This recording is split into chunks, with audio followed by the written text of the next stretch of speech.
dengan saya Isnur Laila Sari. Dari video kali ini saya akan menjelaskan mengenai manajemen ruang lingkup proyek ya, mengenai definisi dan proses yang ada di dalam manajemen ruang lingkup proyek tersebut. Mari kita bahas definisinya terlebih dahulu. Nah, sebelum kita membahas definisi mengenai manajemen ruang lingkup proyek, ada baiknya Anda harus memahami dulu terlebih dahulu ruang lingkup produk.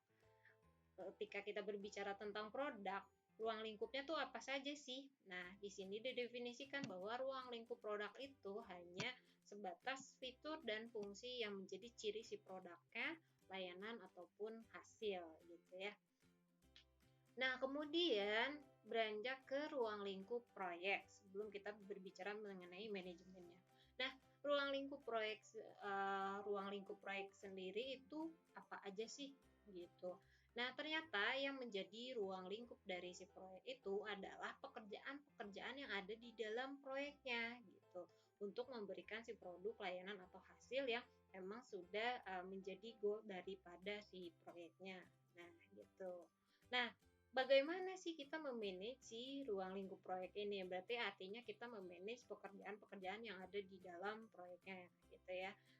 Memang di sini didefinisikan bahwa manajemen ruang lingkup proyek itu proses yang diperlukan untuk memastikan si proyeknya itu mencakup semua pekerjaan yang diperlukan untuk menyelesaikan proyek dengan sukses, gitu.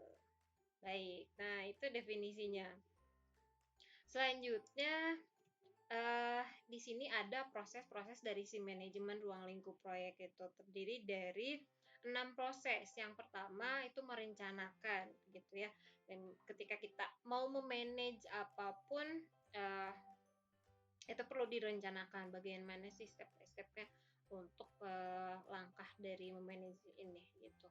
Kemudian yang kedua mengumpulkan persyaratan. Nah, kita kan sudah di pertemuan-pertemuan sebelumnya sering sekali membahas tentang persyaratan dari si proyek yang termasuk ke dalam persyaratan itu yang mana saja gitu.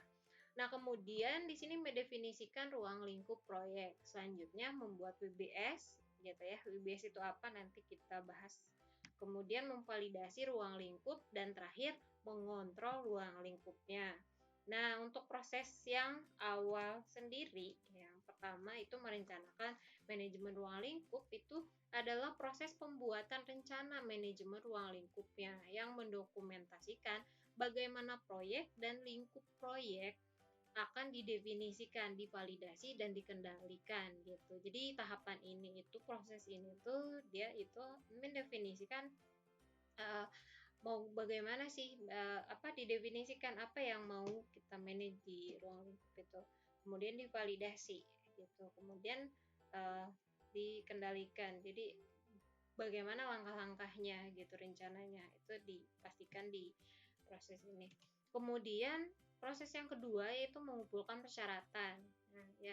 Jadi proses ini itu adalah proses untuk menentukan, kemudian mendokumentasikan juga dan kemudian mengelola kebutuhan dan persyaratan stakeholder untuk memenuhi tujuan proyek. Gitu. Selanjutnya proses yang ketiga ada mendefinisikan ruang lingkup. Di sini yaitu proses pengembangan deskripsi rinci tentang proyek dan produk. Jadi di proses ini kita mendeskripsikan secara rinci tentang si proyeknya dan produknya. Nah, kemudian proses selanjutnya itu membuat WBS gitu. Di sini adalah proses pengelompokan hasil proyek dan pekerjaan proyek menjadi komponen yang lebih kecil dan lebih mudah dikelola. Jadi kita kan biasanya menetapkan bahwa proyek itu goalnya itu yang mau dihasilkannya itu apa gitu ya. Gitu. Biasanya output dan outcome. Nah, tidak untuk mencapai goal tersebut biasanya kan kita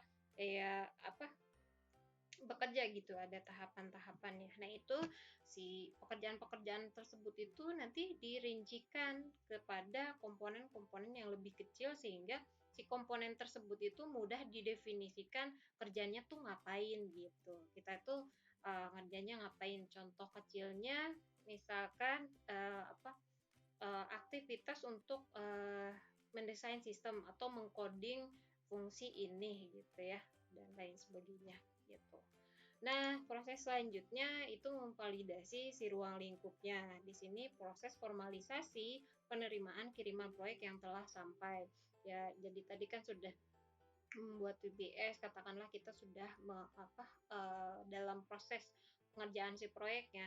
Nah, itu di dalamnya ketika kita mengerjakan proyek tersebut, itu kita memvalidasi tiap baseline daripada ruang lingkup proyek ini sesuai nggak, terutama ditinjau dari kiriman atau deliverables yang sering kita bahas di pertemuan-pertemuan sebelumnya gitu.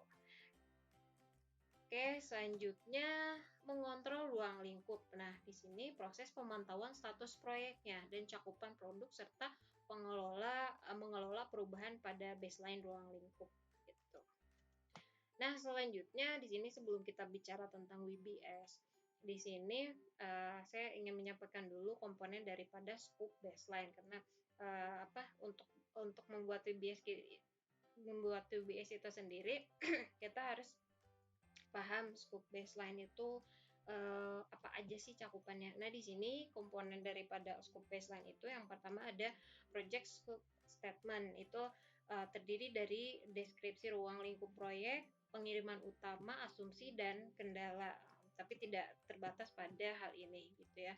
Kemudian ada juga WBS, kemudian ada work package. Work package itu level terendah dalam WBS karena WBS itu bentuknya hierarki gitu ya, seperti struktur yang memang struktur.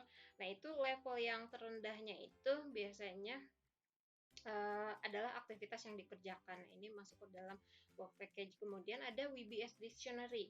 Nah, biasanya WBS itu kan bentuknya struktur seperti contoh struktur organisasi seperti itu gitu ya, hierarki. Nah, ada dokumen pendukungnya daripada WBS itu namanya WBS Dictionary. Nah, ini dokumen yang lebih rinci daripada si WBS. Nah, di dalamnya itu dia berisi informasi pengiriman aktivitas, kemudian penjadwalan rincinya tentang setiap komponen daripada si WBS. Kemudian untuk informasi rincinya juga biasanya ya disebutkan nama aktivitasnya apa, kemudian sumber daya dan lain sebagainya gitu. Ya, jadi memang sangat rinci sekali untuk di WBS Dictionary ini. Nah, di sini WBS itu pertama, definisi dari WBS itu apa sih? WBS itu singkatan dari Work Breakdown Structure gitu ya. Jadi ini ada dua definisi yang saya ambil. Dari yang pertama sumbernya dari PMI, bukunya PMBOK Guide yang 6 edition mengatakan bahwa si WBS itu adalah dekomposisi hierarki dari total cakupan pekerjaan yang akan dilakukan gitu. Memang dekomposisi berarti penjabaran dari pekerjaan-pekerjaan yang akan dilakukan selama proyek itu, kemudian disusun ke dalam hierarki. Nah, menurut dari sumber lain itu mengatakan bahwa WBS itu adalah daftar semua aktivitas dan tugas individu yang diperlukan untuk proyek. Nah, di sini memang lebih jelas ya gitu definisinya. Nah, semoga Anda paham. Oke, nah berdasarkan definisi tersebut, mari kita pahami ada dua pendekatan dalam membuat WBS gitu ya. Yang pertama berdasarkan pengiriman. Jadi ketika kita mau membuat WBS tadi kan WBS itu dikatakan, kita balik lagi di sini adalah daftar semua aktivitas yang atau tugas individu yang diperlukan untuk proyek. Jadi selama proyek itu dari awal sampai akhir proyek itu semuanya harus terdefinisikan aktivitas-aktivitasnya gitu. Bahkan mungkin sampai dengan harus terplanningkan seperti itu. Nah, makanya gimana sih caranya supaya kita itu bisa nih membuat si aktivitas-aktivitas dari awal proyek sampai akhir proyek. Katakanlah proyek itu berjangka 3 bulan gitu ya, dengan beberapa tahapan atau beberapa pembagian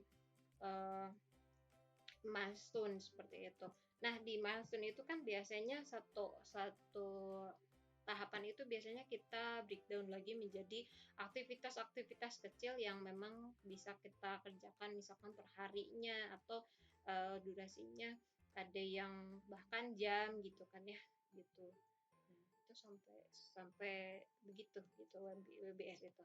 Nah, makanya di sini kita butuh pendekatan untuk bisa sampai merincikan aktivitas WBS itu sampai ke level yang paling bawah. Yang paling bawah itu adalah yang paling rinci. Kalau misalkan tingkat tinggi daripada WBS-nya atau misalkan level yang paling atas itu tidak terlalu rinci gitu. Jadi gambaran umumnya, katakanlah timeline-nya gitu. Nah, di sini yang pertama pengiriman berdasarkan pengiriman ya, deliverable gitu.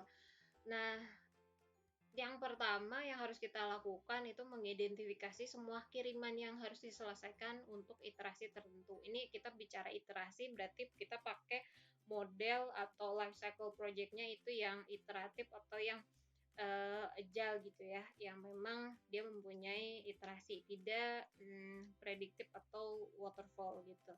Nah, jadi setiap iterasi itu apalagi yang agile gitu ya, Scrum misalkan gitu. Scrum itu kan biasanya dia itu apa namanya untuk pengerjaan proyeknya sendiri, dia itu dibagi menjadi beberapa iterasi.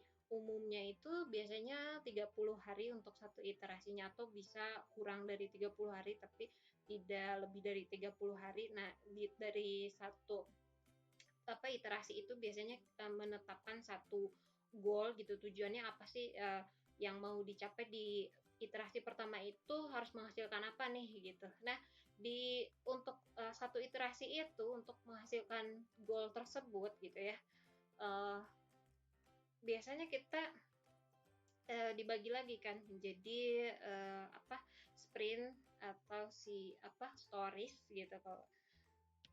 Nah, di stories itu biasanya kita menentukan si kirimannya gitu ya untuk katakanlah sprint seperti itu. Nah, di sprint itu dia mau menghasilkan apa sih per satu sprintnya gitu. Nah, jadi langkah yang pertama, pendekatan yang pertama yang berdasarkan pengiriman ini, jadi kita bisa bikin WBS itu berdasarkan pengiriman-pengiriman. Jadi kita buat list nih pengirimannya itu apa saja gitu. Kemarin kan sudah dibahas ya, pengiriman itu bisa berupa produk, fungsi atau upaya atau hasil gitu. Jadi contohnya dokumen tahapan awal kan ada project charter, kalau di tengah-tengah mungkin ada codingnya sendiri, terus ada kalau ada desain softwarenya atau desain UI-nya gitu. Nah, itu bisa salah satu contoh pengiriman. Jadi kita list semua pengiriman yang ada dalam satu proyek tersebut gitu. Baru kita identifikasikan dari si kiriman-kiriman tersebut tuh tugasnya apa ya. Kan kirimannya itu berupa output dari aktivitas gitu. Jadi kirimannya tuh ada coding nih. Berarti aktivitasnya ngapain tuh? Oh, berarti aktivitasnya memang coding gitu. Nah, itu baru dimasukkan ke WBS-nya. Nah, ini yang pendekatan pertama. Kemudian selanjutnya ada berdasarkan timeline gitu. Nah, di sini bekerja melalui urutan aktivitas normal yang diperlukan untuk penyampaian akhir. Nah, untuk yang pendekatan ini memang dibutuhkan pengalaman seperti itu sehingga kita sensitif terhadap memang di sini kan kita mengurutkan aktivitasnya itu based on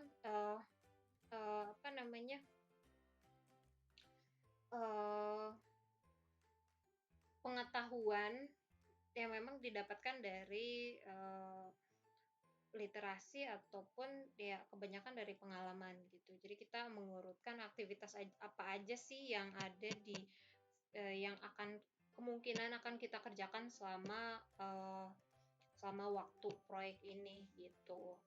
Baru dibuatkan dari timeline tersebut tuh baru nanti dirincikan dan dijadikan WBS gitu. Nah, ini salah satu contoh dari WBS ini bentuknya tidak hierarki ya, tapi di sini saya mau mencoba menyampaikan. Jadi di sini ada contohnya satu project planning. Nah, itu berarti level tertinggi ya dari ini projectnya sales system gitu.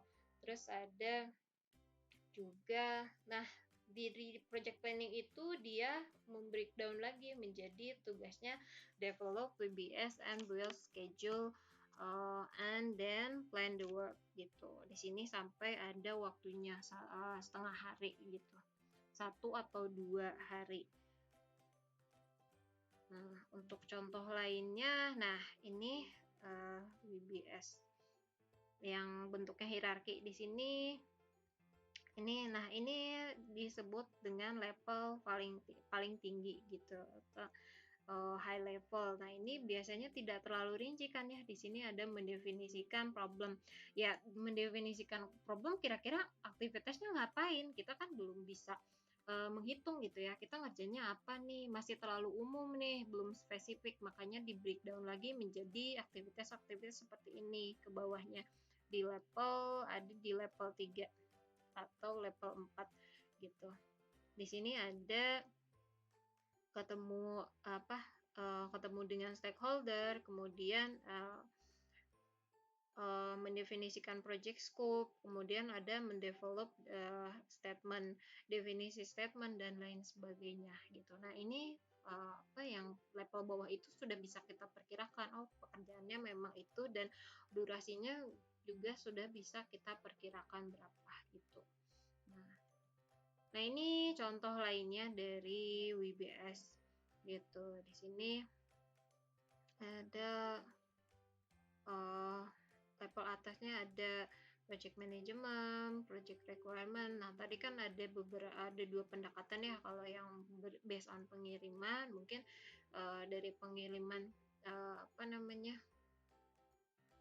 misalkan yang pada tahapan construct. Nah, di sini ada ada pengirimannya coding gitu. Berarti aktivitasnya itu build software seperti itu. Oke. Nah, untuk referensinya materi ini diambil dari 2 buku tersebut gitu ya. Oke, terima kasih. Sekian penjelasan untuk manajemen ruang lingkup proyek. Billahi taufiq wal hidayah. Wassalamualaikum warahmatullahi wabarakatuh.